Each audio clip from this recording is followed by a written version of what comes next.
Deməli mağazində bir dənə sizin üçün keçib bir dənə addel hazırlayıram. Bir dənə bax küncü, opşut doldururam 10 manatlıq köynəklərə. Bax gəldin orada nə aldın 10 manat olacaq. Bağlı köynəklər hamısını 10 manatdan qoyacam. Yaxınlar. Əhli parfüm olur da özdə. Qəbətlər zaten. Sizdən doldururam sən. Yavaş-yavaş dolur. Bax görsən boşlanır. Burada nə alsan 10 manat olacaq. Özü sadə şeylər deyil ha bunlar. Yəni bir dənə, iki dənə qalan şeylər. Hamısı razmerlə, hamısı seriya ilə.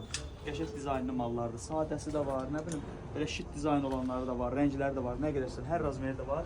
Bu hissədə gördüyünüz hər şey 10 manat olacaq. Zaten gəldiniz, o da bu biraz mağazanın küçük tərəfində görməsəz, yəni satışlardan tələb eləyin. Soruşun, sizə göstərəcəklər. 10 manat olacaq. 9 manatda futbolkalarımız var. Bu hissədə 10 manat olacaq. Məsələn, burada 15 yazılıb, yəni bunların hamısının dəyişik qiymətini 10 manat yazacaq. Ondan narahat olmayın. Yaxınlaşın, ümumən 20 yanvardadır. Bunlar açılış özəl qiymətlərdir. Ətir də soruşursunuz. Ətli müəllim özü şəxsən oturub burada. Ətirləri də maşallah hamısını 50% endirimlə qoyub sağ olsun satır.